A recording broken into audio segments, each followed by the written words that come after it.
The video. Assalamu alaikum, everybody. He's here, he's with us. So before we're going to start the whole chat, I will just give a little small bio. Also, just not pretend I'm reading off a paper. So, Stef Keris, he's born in 1972 in Athens, in Greece. He was raised in Germany, and in 1992 he accepted Islam, and he also started learning Arabic. So 1992, that is way before the whole event that happened. Islam was very unknown, like I've seen you say in other videos. So one of the only refurbs back in that days, right? Back in Absolutely. the That absolutely was very strange and weird to find a Europeans accepted Islam. I remember I met one German brother at that time in the mosque where I was in Aachen in Germany. And that was weird. I was like, whoa, mashallah, you're German. That's so great, great. So nowadays, actually, we have more than 200,000 official statistics, according to the official numbers, more than 200,000 German reverts, mashallah, at this moment. So, mashallah, the unofficial number is, of course, much higher. And not only in Germany, I mean, in Holland, I know, mashallah, I've lived in Amsterdam for a while and I've met a lot of Dutch brothers, especially in The Hague and in Amsterdam and in Rotterdam, mashallah. in the Randstad, mashallah. There are quite some people who have accepted Islam, mashallah, who embrace Islam. Yeah, so all over. Nowadays, being a revert is nothing special anymore, unfortunately. It's not anymore. Can I touch you? Or it's so special to. That's very true. I mean, it was always, I had to explain to my Turkish brothers, the people who met later, that I am indeed Greek because they were asking me, are you sure you don't have any parents or grandparents who are Turkish? I said, no, believe me, I know, I'm sure. So it was always a question like, can this be, are you real? Yeah, can I touch you? You know, it's like, So it is funny to see that you were born in Greece, brought up in Germany, went to the Netherlands. You speak, I think, seven languages. What I see here: English, German, Greek, French, Spanish, Dutch, and Arabic. That's a lot, mashallah. So did that also aid in your discovery of history and the study of it?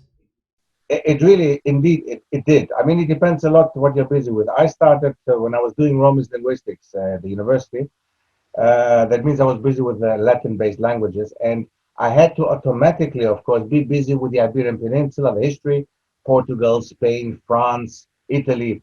So that brought me to my interest was raised for Al-Andalus. First of all, I did not know that much about Al-Andalus, and I became Muslim actually shortly after my studies. So I started studying at the university at the beginning of 1992, and shortly after that, I accepted Islam, I embraced Islam. But my interest started already much earlier, of course. But when I started my university studies, I saw that Allah really put in front of me. When I did Romance linguistics, I had to be busy with Al-Andalus. I had to find out about the history of Spain, Portugal, Italy, the connections to the Arab and Muslim world. Mashallah, it was amazing. And for me, it was a mind blow.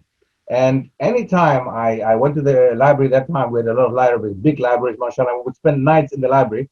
So that time, I would go through old volumes and old books, mashallah, and I could see the connection, Arabic terminology in Spanish, more than 6,000 words are of Arab origin, the same in Portuguese. So all this raised in me, of course, even more the interest and the heat to become Muslim in the end, because I saw that, yeah, well, Allah clearly put it in front of me, and that's not coincidence. That was another factor that pushed me towards Islam as well. Yeah. So those coincidences, we're going to speak about it again as well very soon. Very soon. Um, so you studied history, and then when I look at your videos on YouTube, I see a lot of that you were on TV channels. You've done a lot of TV in your history. Okay, first of all, correction, I did not study history. I studied political science as a main subject. I did political science, and then I did international economics, which has a lot of history. Political science in itself is actually two-thirds of political science is history, and Romance linguistics. So I was busy with the history of the people and the peoples of the different areas, actually, and their languages. So all this, it was all heavily connected to history. So personally, my hobby, actually, during my studies, was actually history. So I did combine myself, everything I know now, alhamdulillah, 30 years later. I combined what I was learning with a lot of historical knowledge, which I learned myself. I was autodidact basically in many ways, So yes, indeed, that did help me very much. And what was your question again? Say it again. So as I said, I saw you a lot on TV. So you did basically, yeah. I mean, I'm 23 years old. Started to dive into this like maybe a year or something. So you have done a lot of stuff which I haven't seen, and maybe a lot of people don't know about you. You've been on Huda TV, for example. Um, I started basically my career, my international career. I started in Huda TV, indeed, in Egypt. I was in Cairo at the time. I went twice to Cairo, twice to Huda TV, and they kind of aided very much to push me out there, especially in the English speaking world. So first the English speaking world, but I did do a lot also in the German speaking world. I mean, I grew up in Germany, so I have a German passport as well. So for me, my second home country, Germany, and I felt very close to Switzerland and Austria, where they also speak German. So for me, it was very clear that I had to do something for the German-speaking brothers there. And mhm. so I did a lot in on Huda TV in English, but then I moved towards the German-speaking area, and I started actually doing something in Switzerland first. So in Switzerland, that was my I can say that was my German-speaking start, whereas my English-speaking start was in Cairo. So and indeed, I've been on several TV programs. Islam Channel in London. I live in the UK, so I was often in London.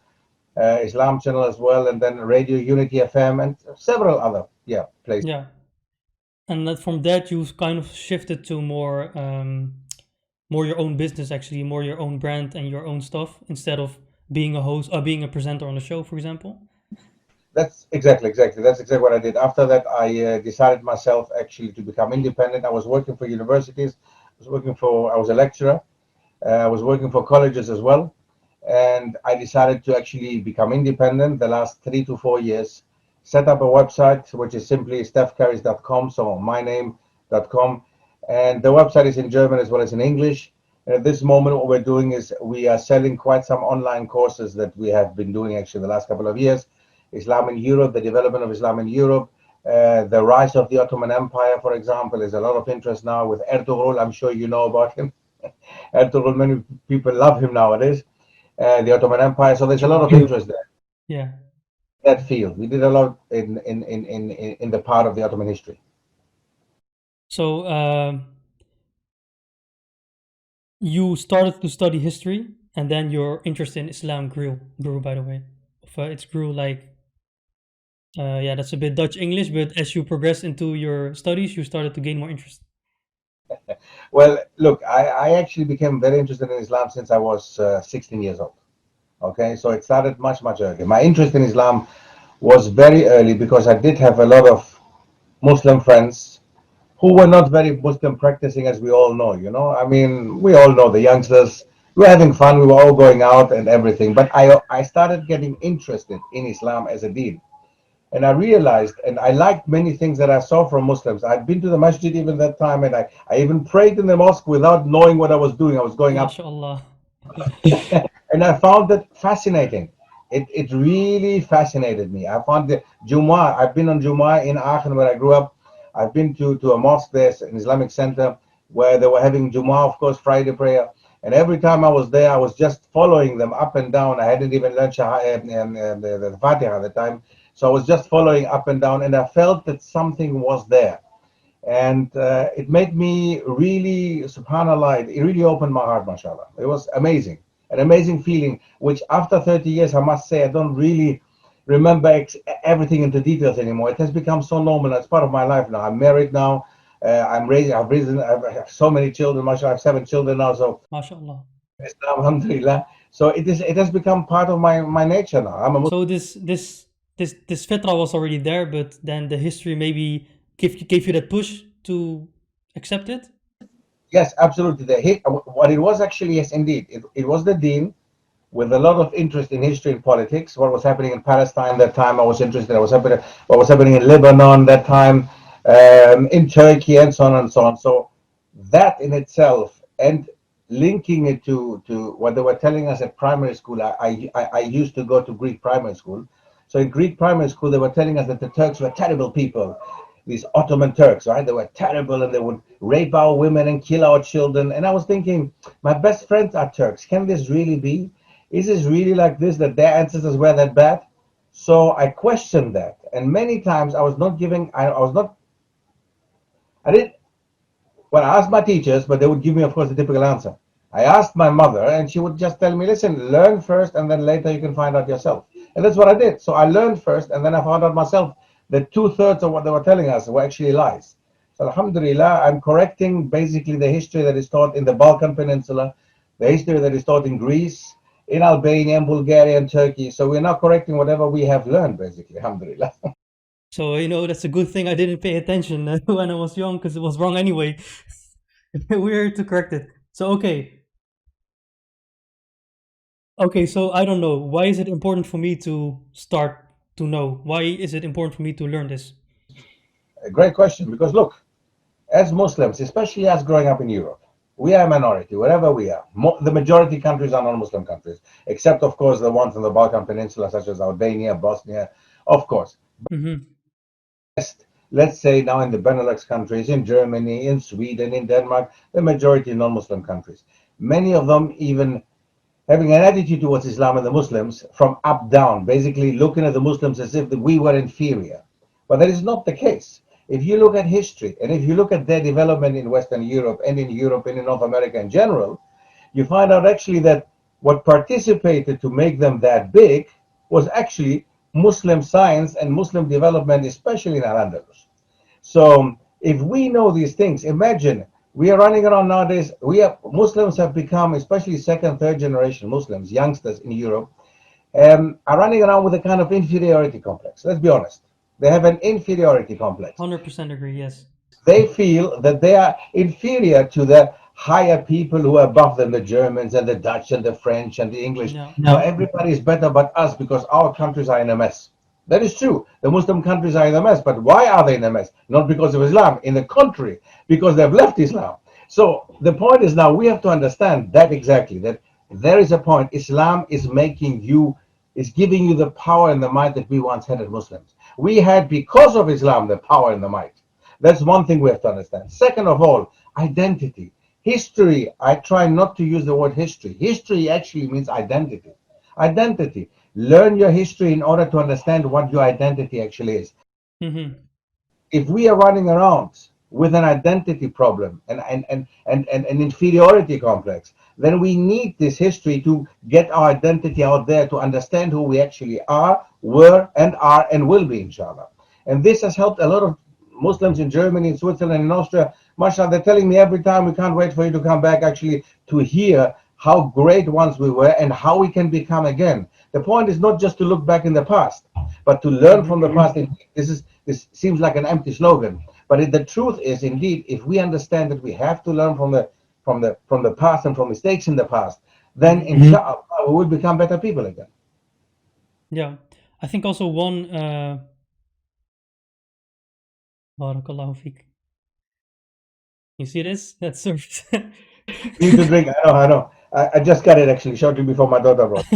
MashaAllah. So what I wanted to say is one of the things I feel like what you're saying is right. We have a history which we don't know, which we will get into. But also I think the second part is our parents or our great parents were actually a guest in the country and they were very thankful for being in the country and having a job. And I think this mentality has been transferred to the kids, and now we still pretend like we are a guest while we were born here. We've done our education here. Our parents actually contributed to the development of the whole country, and still we have this inferiority complex. So one of the reasons I have you here, for a lot of reasons, is to get rid of this complex by actually analyzing the European history and the history of the world.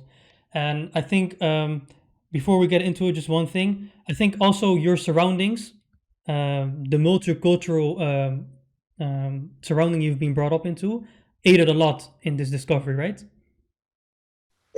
I think yes, it aided me as a person, definitely. But I think a lot has to do with your person, with your persona, with your character, yourself. I was always a very inquisitive character, and I was always a person who liked other cultures and people and languages, and I was always looking outside of Europe. I mean, within Europe, even I would have friends from the furthest part of Germany. You know, it would be friends from the Balkan Peninsula, would be rather Spaniards, Italians, Portuguese, Turks, and so on. So it was more my personality. I always and still I am very open-minded to other people. I'm Mm-hmm. cultures and to going abroad. I love traveling. And what I mean with traveling, I don't mean going for 1 week to Mallorca and come back again. I'm talking about traveling and staying in that country. I mean, when I was in Cairo, I stayed for a longer period of time than just the recordings. When I went to Mm-hmm. Morocco, I stayed for a longer period of time, for a month or two, in order to experience people and the surrounding and the culture. So I love it. I just love it. And if I had money, if I had a lot of money, I would really love to spend it just on traveling with my family. Really Yeah. love to be every 2 months somewhere else, for example. I would love to do that. Yeah. So what you're saying, the open mindset really is an important part. If you don't have an open mindset, then you won't get that far. So I think we should, before we're gonna tackle this whole issue, because it's pretty big. Personally, when I heard it, I found it pretty big.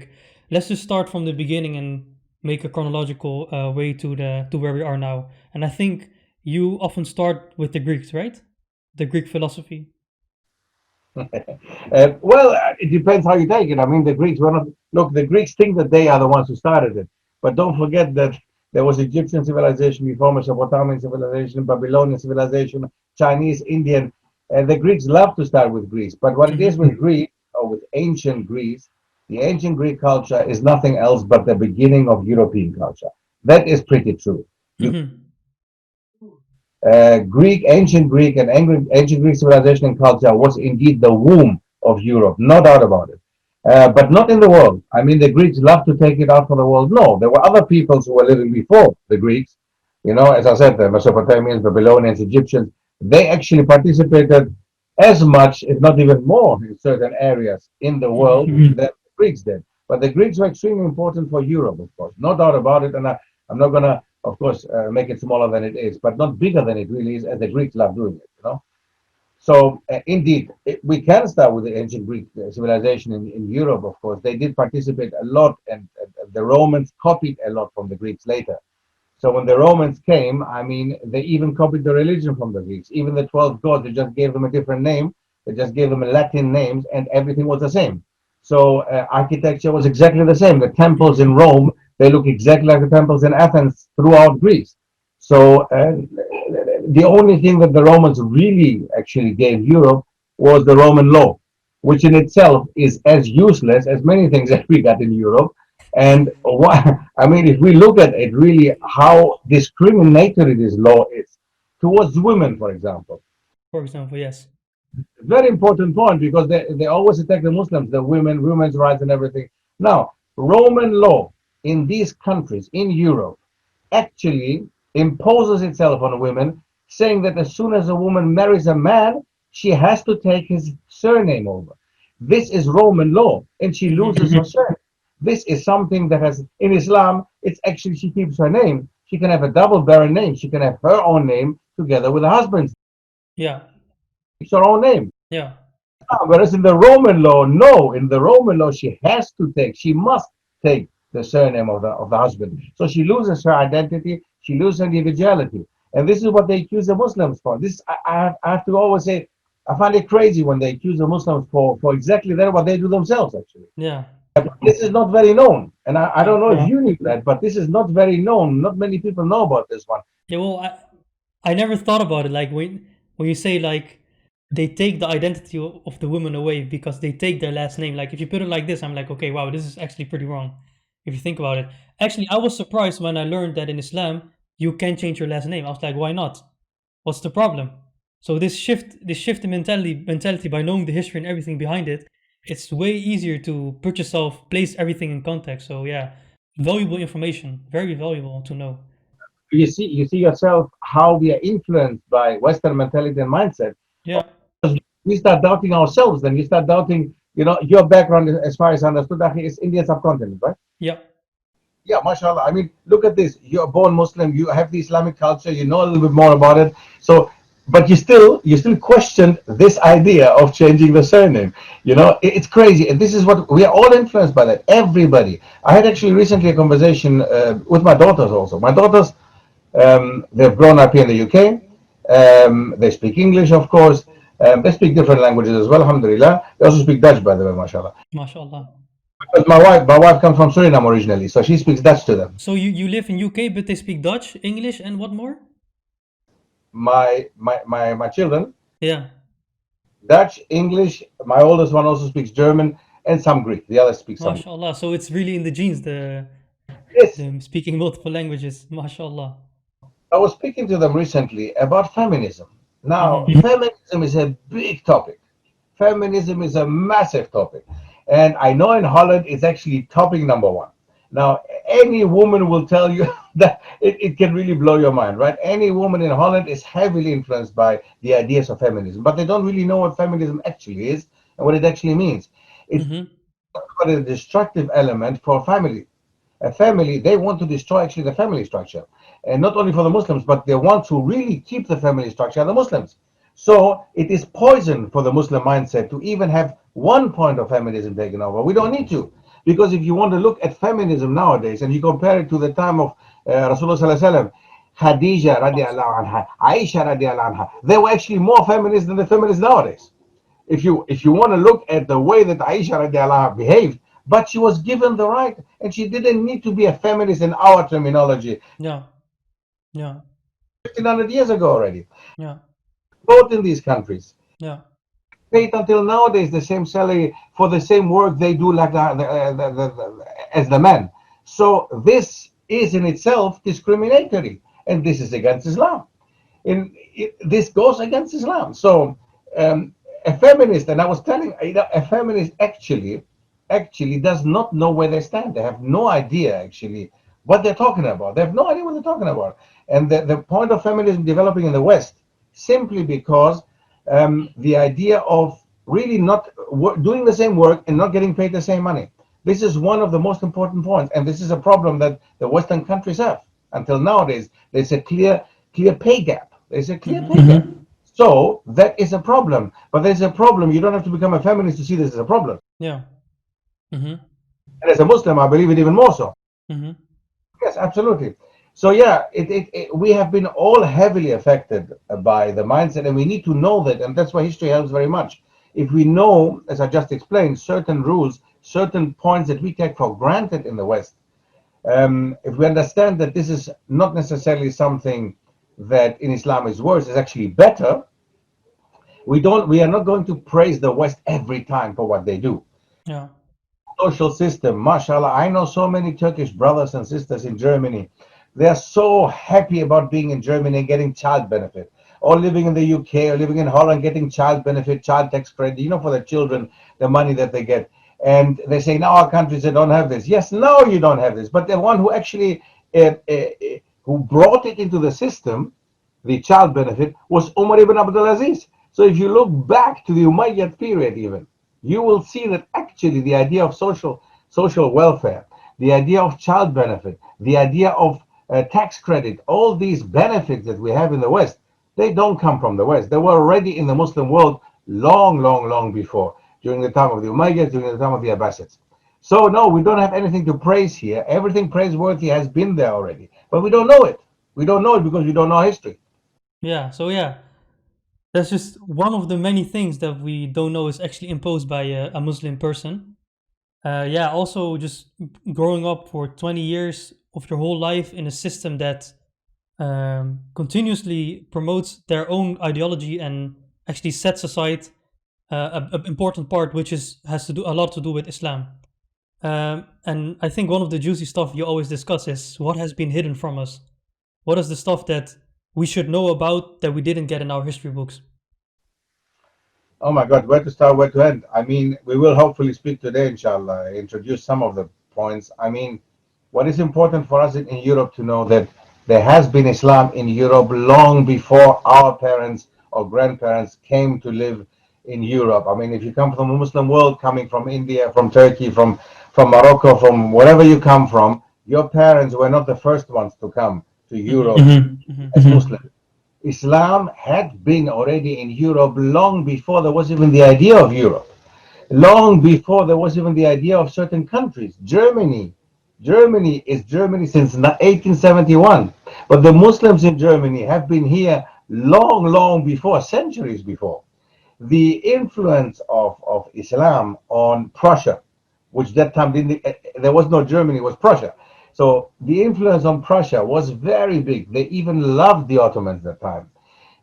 The influence on Spain, of course, Al-Andalus, what are we going to say? 800 years of history in Spain, in Al-Andalus, Portugal, France, even Switzerland. Switzerland was once part of the Muslim world. Do you know that? The south of Switzerland was once part of the Muslim world. So when they speak nowadays French and Italian, this part of Switzerland belonged once to the Muslim world. So there were Swiss Muslims.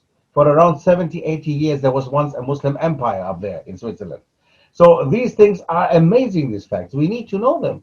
So when the Swiss always say, we don't, Islam is something new, it came in the 1960s with the guest workers. Mm-hmm. That's not true. That is a lie. That is a clear lie. That's not true. The Muslims were in the 10th century in Switzerland. The Muslims were in Switzerland before there was an idea of Switzerland even. Switzerland developed in the 13th century, but 300 to 400 years earlier, there were already Muslims in Switzerland who were living in Switzerland, who had established an empire, a state. So actually, Islam is older than Switzerland. Islam is older than Germany. Islam is older than France and Portugal and Spain. You know, so if you look at these countries, you're so proud of being what they are. Islam actually was there before the idea of a nation state that they developed later. So there is so much to talk about, Akhi. But we need to know these things. And it's not about looking back and being proud of our people that time. What do we take with us nowadays? Why don't we get this taught at school? Why don't our children know that? Why don't we know these things? Why don't they tell us these things? Yeah, so that was one of my things. Like, okay, you have this course you have where you get into every little bit of detail there is about the things we should know, but actually the bigger question, we need to step back and think, why actually don't we know this? Why has this been changed, right? Well, look, I mean, don't forget, of course, that we're talking about century of an issue, especially since the Crusaders started in the 11th century. When we started with having the Crusaders' wars, going to the Middle East and fighting the Muslims, making Islam basically your arch enemy. Islam had become the enemy number one and has remained actually enemy number one until nowadays.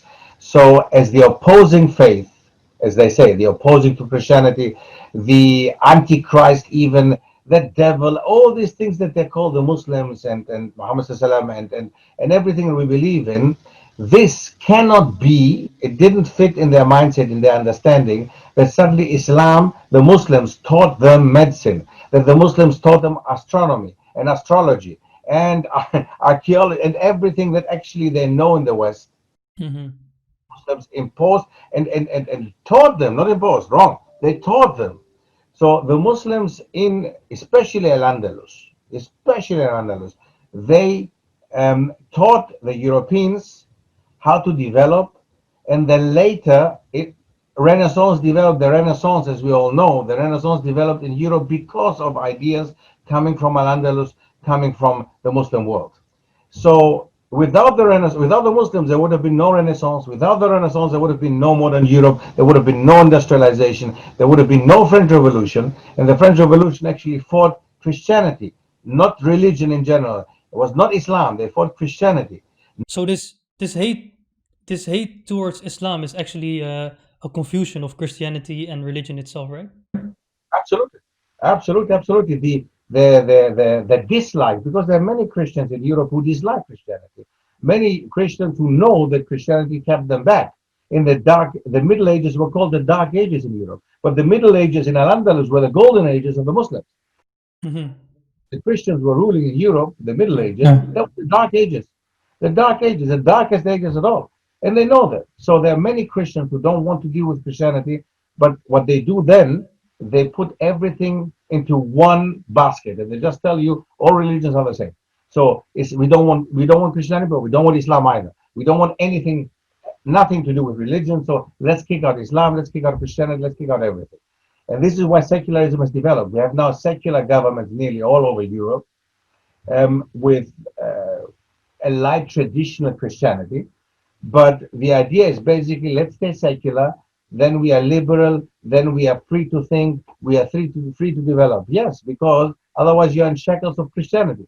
So if you're in shackles of Christianity, you cannot develop, as we know, in the Middle Ages. But Islam in contrast to Christianity, promoted learning, promoted education, promoted actually everything that the secularists wanted to promote later and promote nowadays. So it's wrong to put everything into one basket and just say all religions are wrong, all religions are bad, all religions are opium for the people, as certain people would say. So if you think about it, it's like before the societies, religion was an inherent part of society. In the universities, in education, in lifestyle, everything had religion in it.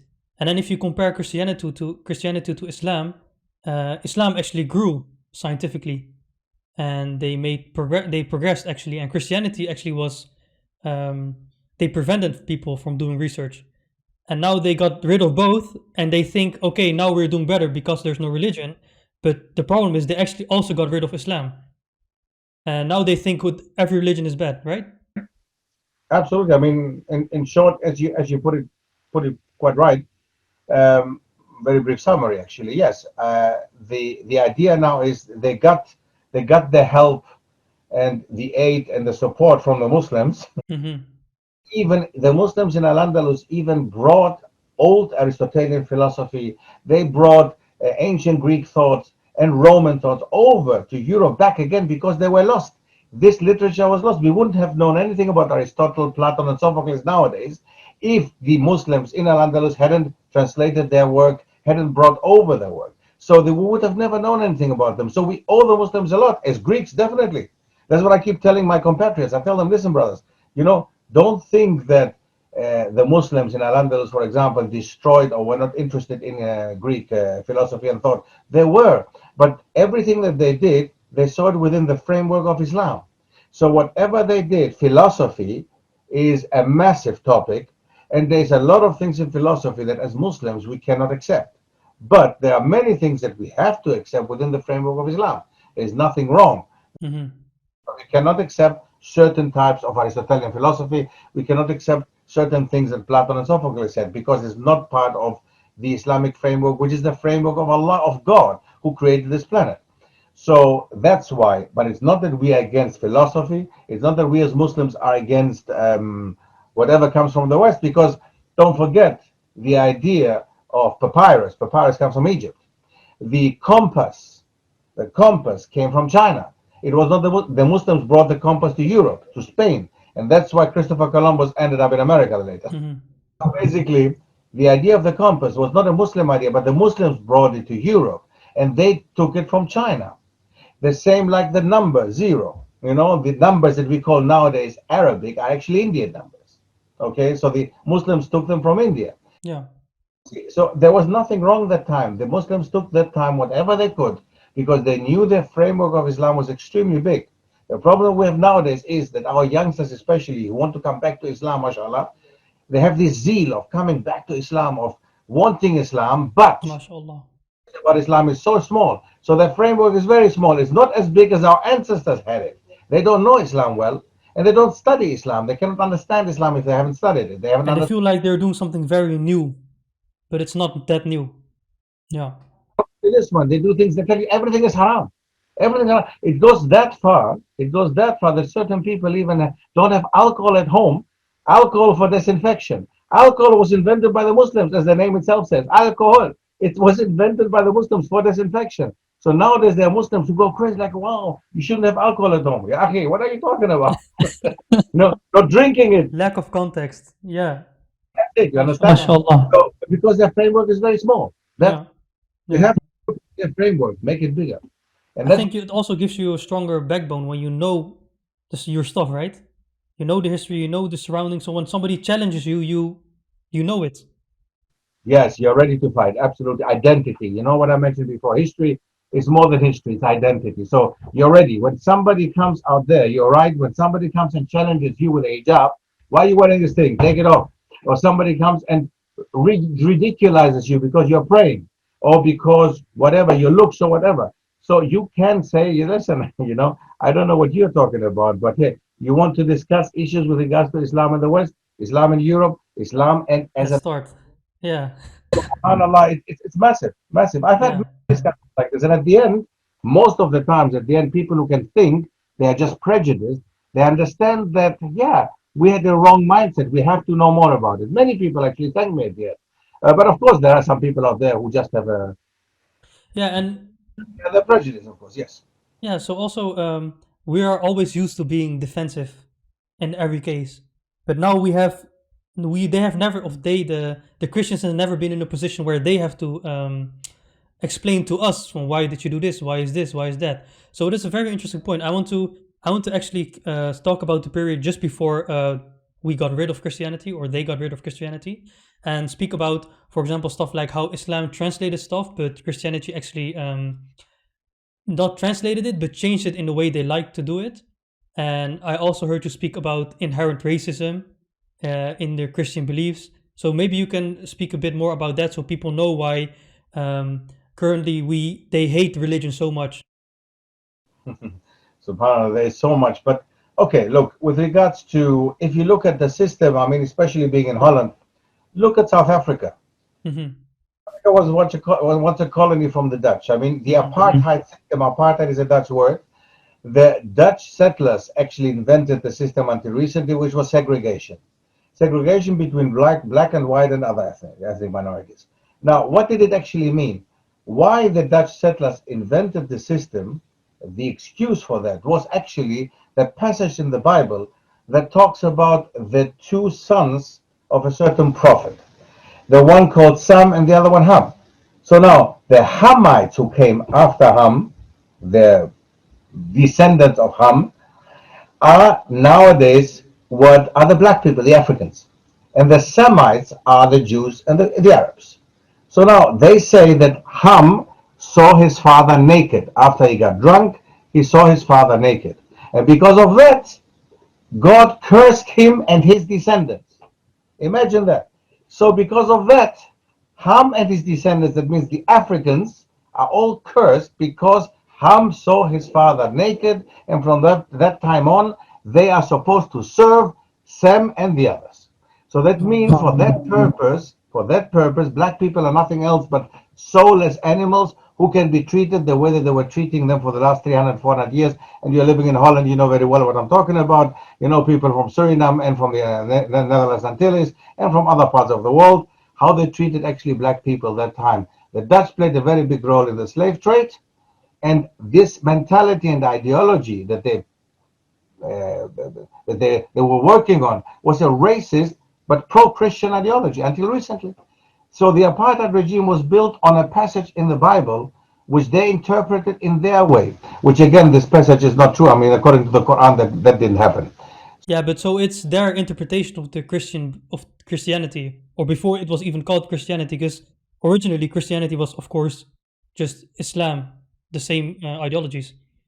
Of course, from Adam alayhi salam. Of course. Yeah. So yes, absolutely. So I mean, they interpreted things as they wanted to, because again, it was the Catholic Church that supported the slave trade that time under the Portuguese. When the Portuguese started the slave trade, they actually went to ask the Pope, "Is this a good thing to do?" Hmm. Because these black people are soulless people anyway. They have no souls. As the Christian, the Catholic Church still believes until nowadays that actually women don't have souls. Do you know that? I'm sorry, once more? I think I didn't hear that right.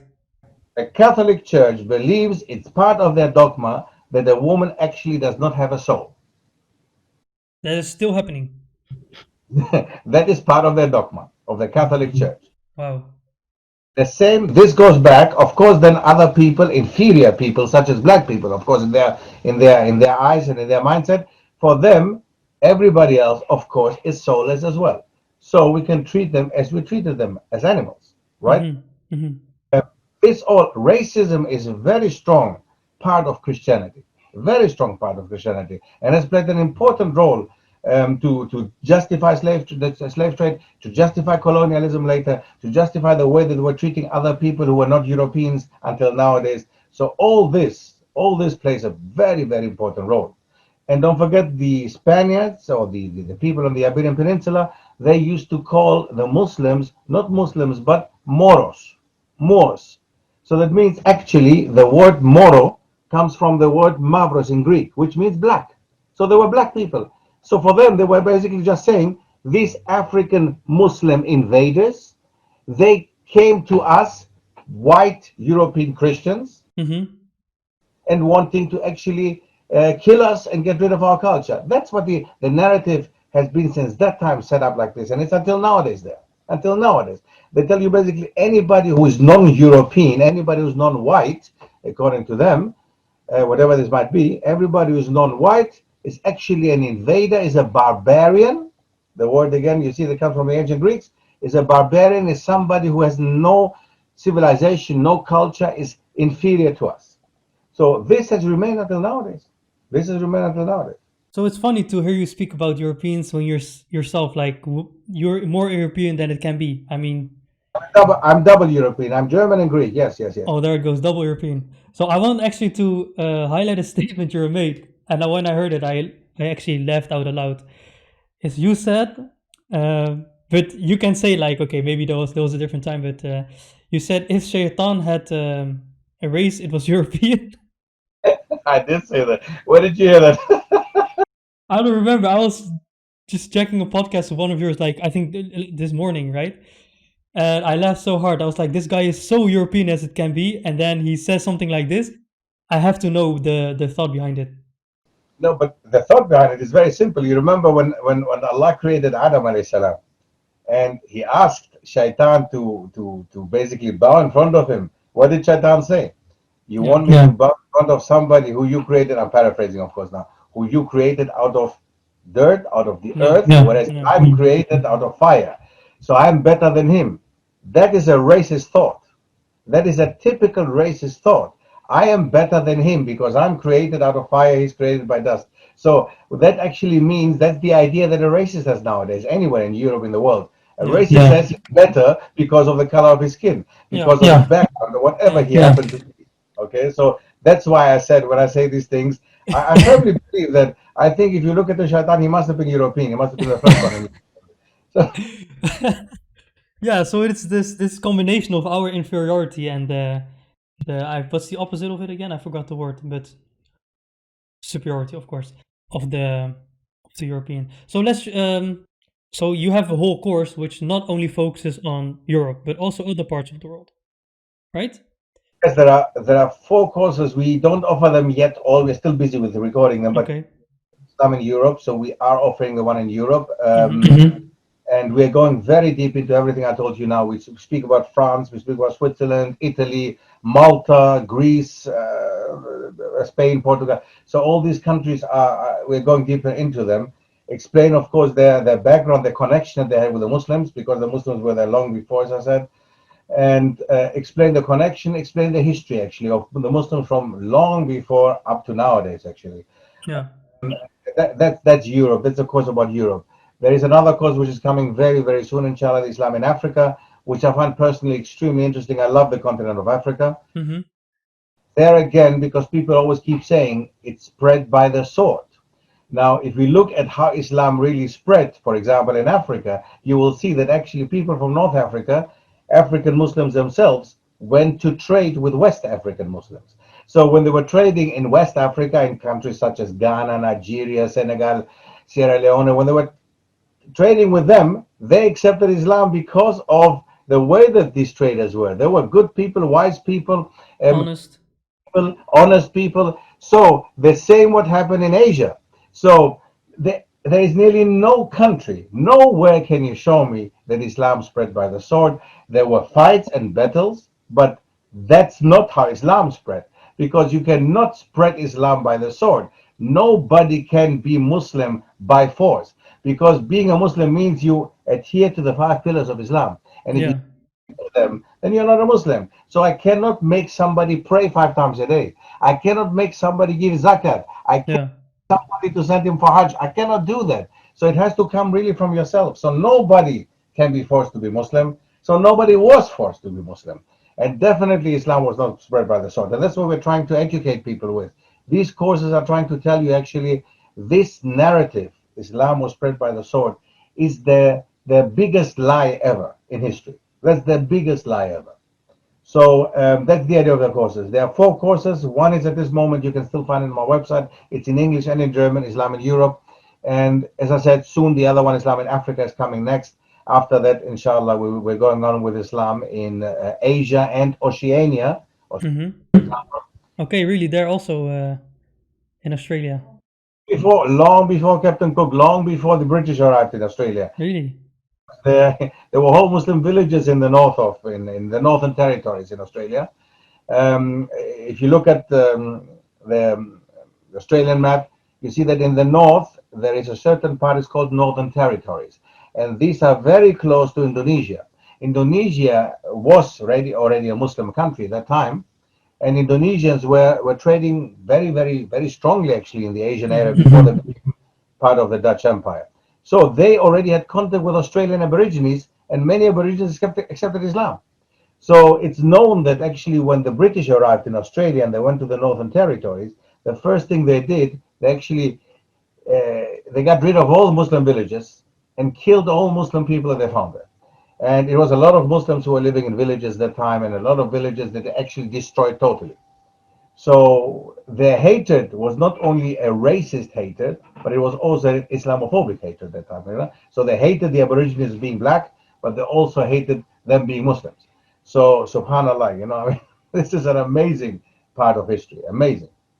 Yeah, I can imagine there's so much information that is just hidden from us. Yeah. So yeah, I mean, I could understand that somebody is listening to you and hearing this and is feels maybe some anger, something towards the Europeans or the history. How do you think we should use this information to our benefit and the benefit of the whole community? Yeah, subhanallah. Yes. I know that in lectures I see it very often.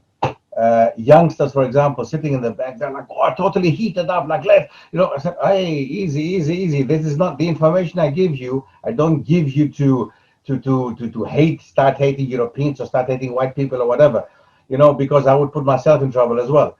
So no, the point is why I'm giving you this information is because it was hidden for centuries from us. We need to know these things. We need to learn from these things. We need to know them in order to learn from them. If we don't know them, we can't learn from them. So that's the point of giving this through, and Yeah. why it's important for our youngsters to know that. Again, this inferiority complex that we have developed and our youngsters have developed, we need to get rid of it. And this is the most important point here. The most important Mm-hmm. is to get rid of the inferiority complex, standing proud and strong in front of somebody who comes and attacks you because of you being Muslim, Mm-hmm. comes and attacks your hijab just because you're wearing hijab and you're Muslim. They hate this. Now you can strongly, proudly say, I wear it because of that reason. I wear it and I'm not new here. My parents might be newcomers here, but before my parents, many of you people were Muslims before that, but you just got rid of them. Yeah. Swiss Muslims in the south, for example, what they did, they killed them, eliminated them, massacred them all. And that is a matter of fact, it's a fact in history. So when the Christian Swiss took over, they massacred all the Muslim Swiss that existed in the south. The same in France, the same in Italy, the same in Greece, the same in Spain, the same in Portugal. Wherever the Christians took over, they massacred the Muslims wherever they could. They did not give them a chance. Mm-hmm. Mm-hmm. And not only the Muslims, the Jews as well. First, And the other way around, when people, I can, for example, hear a lot from when Muslims were ruling, the people were happy, exactly the non-Muslims. when you look at Al-Andalus and you see the golden ages of the Jews, that was in Al-Andalus, that was under the time of the period of the Muslims, and not only in Al-Andalus, was later also under the Ottomans. If you look at the golden period of the Jews, it was always in the time of during the Muslim period. Subhanallah.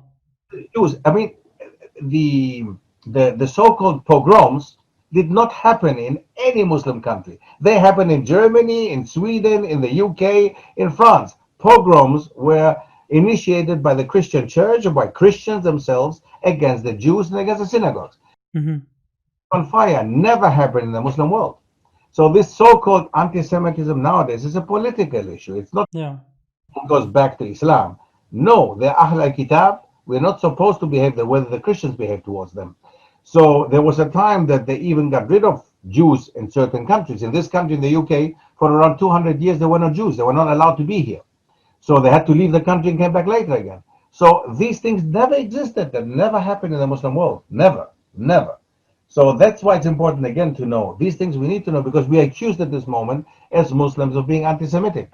This is not anti-Semitism. At this moment, there is a problem with a certain state that has Zionism. It's not a Semit. It's not a problem of anti-Semitism. It's a problem of a political system. So It's constitutionalized, like they say, and it feels unfair. That's all I can say about it. It feels unfair and a bit hypocritical. But anyways, let's jump to present day. What I notice a lot in society is that people are becoming identityless, and I think how the society is shifting. It's promoting actually to lose your identity and just be who you want to be and just be a bit of everything and not something.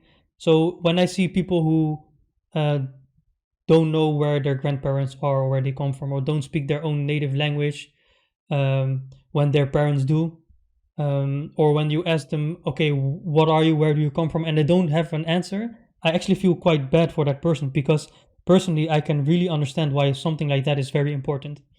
Do you agree with something like this? Like with the statement like that we are becoming more, the society is becoming more identityless, basically. That's the point I'm trying to make. it's a creation of basically one universal identity, okay, which does not include Islam, definitely not, exclude all kind of religions, exclude all kind of way of lives and cultures, with a new way of life, which is a so-called pseudo acceptance of everything. Pseudo acceptance of everything, meaning acceptance of everything that they want you to accept. So I mean, you're living in a country, unfortunately, which is a front runner of these kind of things. I Yeah, mean, yeah. the Netherlands is a country which basically supports a lot this type of identity, this pseudo identity, that being who you want to be. That's nice. I mean, of course, it's a good thing. Theoretically, it's good to be who you want to be. Yeah. But let me really want to be who I want to be. Because if I want to be a Muslim in Holland nowadays, and you know that it's not an easy, it's not So yeah, it can get difficult. You can be the Muslim you want to be, but it has to be within the framework of what they want to see. exactly within their idea of Islam. So they basically tell you what you have to be and what Islam means. Yeah. Non-Muslims nowadays, you have any Joe and Jack nowadays on the street who comes and tells us what Islam is. So they're not listening to us Muslims. They're listening to a version they want to propagate. Absolutely, absolutely. So that's where this, I call it basically a pseudo identity. That's not an identity. It's a pseudo identity. Yeah, this whole. Yeah, sorry, go on. Yeah, no, they're developing something that is within their understanding and framework, and everything that falls out of it, which they decide again what is outside of it, that is a problem. So that is looked down upon. That's actually fought against.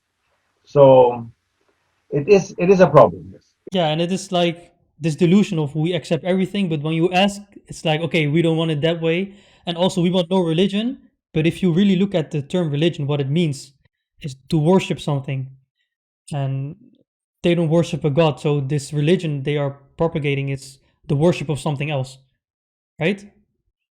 Our our innate nature to worship something, and then the shift towards money and the things, the tangible stuff. So yeah, I think it's odd and it can be difficult, but it's being aware of it is one step. I think it's one important step. I think you're absolutely right. I mean, that's how it starts. I mean, first of all, there are many people out there. I mean, don't take it for granted. We're talking about something that many people would not even understand what we're talking about, simply because it is an innate. You mentioned it is an innate thing to worship God. It's an innate thing. So if you cannot worship God, and if you don't know who God is, and if you don't know how to worship Him, you will worship automatically something else. So this something else replaces God, and what can it? This something else is nothing else but money, materialism, and ideology, which is wrong, whatever. So all this becomes, replaces God. And that's where atheism comes in. Secularism, atheism, this is basically the idea of the new individual, new identity. Be a secular atheist, have this identity and be this person. That's fine. Then you fit in nicely in the framework. So then they can mold you as they want to. But if you want to step out of this framework that they put for you, then you're in trouble. So that's why it's a pseudo identity. That's why it's an imposed identity. It's imposed, and it's something that we have to really be careful with, especially our children, even ourselves. I mean, my generation, subhanallah, it was very different when I grew up that time. I mean, when I was going to school, it's different to the school now. To school nowadays. When I look at my children going to school, what they learn and what they come back with is unbelievable. Yeah, so we couldn't speak about these things that time. So I guess the listeners now are very aware of the knowledge that has to be obtained. So I actually want to make a request to you from our student association. Is number one, will you come one day to the Netherlands when the situation is positive? Inshallah, I can't wait for it. Really, I have already. Switzerland is waiting for me. Germany is waiting for me. Holland is waiting. Inshallah, I'm very, very willing to come. Inshallah, very much. When I look at your lecture videos, it sounds so captivating, so interesting. So I feel like this atmosphere we have to create it also here. Like, let's learn about the history, and you have a very nice way of explaining stuff and being entertaining at the same time, and everything, all the emotions in the whole lecture. So, mashallah. Inshallah, I'm looking forward to it. Yes.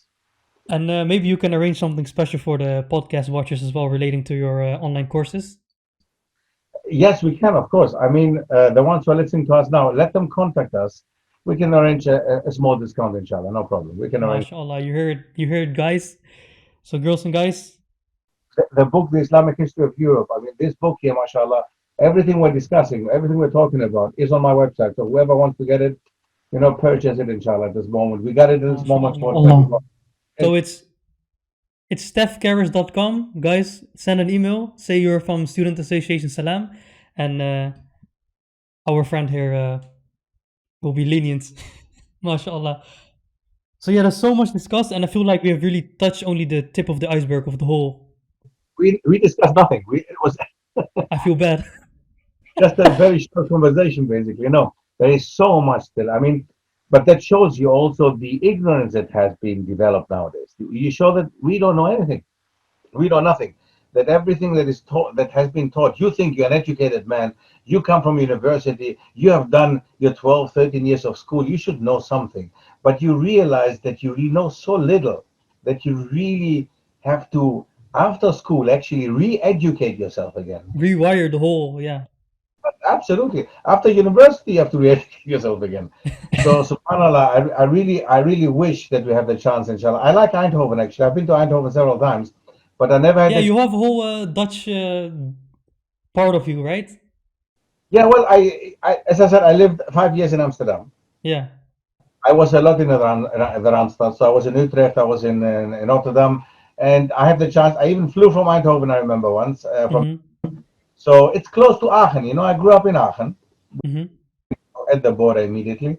So for us, it was very often, it was normal to just go out for a weekend, go to Holland or go to Belgium. So it was very, very normal. So we even learned some Dutch that time, some little words we had to learn. Well, I saw you speak Dutch online. I think your Dutch is I'm impressed that you speak so many languages and the Dutch is still fresh. For just 5 years, there's nothing. Alhamdulillah, yeah. Don't forget, of course, the basic language was German. So because of that, it was not difficult to learn Dutch. I did actually nearly 2 years, I think, of course, in Amsterdam. So alhamdulillah, I think my Dutch is quite acceptable, mashallah. So yeah. So yeah, also nice conclusion from also very Islamic. Like you have knowledge, and then you have beneficial knowledge, and we are constantly finding knowledge, but are we actually getting beneficial knowledge that will benefit us? I think that's a very important question we all need to ask ourselves. And because of you, we are starting to ask these questions to ourselves. So I want to thank you a lot for being here and explaining your story and the knowledge. And I hope, inshallah, that we can see you at the campus someday giving a nice lecture. MashaAllah. Inshallah, we will. Okay. Inshallah. Okay, assalamu alaikum. Wa alaikum assalam.